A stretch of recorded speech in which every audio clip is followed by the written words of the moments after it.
നമസ്കാരം. ആയുർഭേഷജം യൂട്യൂബ് ചാനലിലേക്ക് എല്ലാവർക്കും സ്വാഗതം. ഇന്ന് നമുക്ക് ആര്യവേപ്പിൻ്റെ ഔഷധ ഗുണങ്ങൾ എന്തെല്ലാമെന്ന് നോക്കാം. അത്ഭുതകരമായ പലതരം ഔഷധ ഗുണങ്ങൾ ആര്യവേപ്പിനുണ്ട്. ആര്യവേപ്പിൻ്റെ ഉപയോഗം പലതരം രോഗങ്ങൾ പരിഹരിക്കാൻ നമ്മളെ സഹായിക്കുന്നു. Antiseptic, anti fungal, anti viral, anti bacterial ഗുണങ്ങൾ ആര്യവേപ്പിനുണ്ട്. വേപ്പിൻ്റെ ഇല, തൊലി, വിത്ത്, എണ്ണ എന്നിവയെല്ലാം ഔഷധങ്ങളായി ഉപയോഗിച്ചു വരുന്നു. ആര്യവേപ്പിൻ്റെ ഉപയോഗരീതികൾ എങ്ങനെയെന്ന് നോക്കാം. ആര്യവേപ്പിൻ്റെ തൊലി കഷായം വെച്ച് കഴിക്കുന്നത് ഇടവിട്ട് വരുന്ന പനി, മലമ്പനി എന്നിവയിൽ ഉപയോഗിക്കുന്നു. പണ്ടുകാലങ്ങളിൽ വേപ്പിൻ്റെ തണ്ട് ഉപയോഗിച്ച് പല്ലു തേക്കുന്ന ശീലം കണ്ടുവന്നിരുന്നു. ഇത് വായിലെ വ്രണങ്ങൾ, ഇൻഫെക്ഷൻ, ബ്ലീഡിംഗ്, വായ്നാറ്റം എന്നിവ ഒഴിവാക്കാൻ സഹായിക്കുന്നു.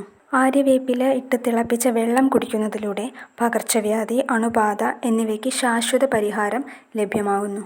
മുടികൊഴിച്ചിൽ, പേൻ, അകാലനര, താരൻ എന്നിവയ്ക്ക് ആര്യവേപ്പില അരച്ച് തലയിൽ തേക്കുന്നത് നല്ലതാണ്. വേപ്പിൻ്റെ ഇല ഉണക്കിപ്പൊടിച്ച് അതിൽ 1 ടീസ്പൂൺ മഞ്ഞൾപ്പൊടി ചേർത്ത് മുഖത്ത് പുരട്ടുന്നത് മുഖക്കുരു മാറാൻ സഹായിക്കുന്നു.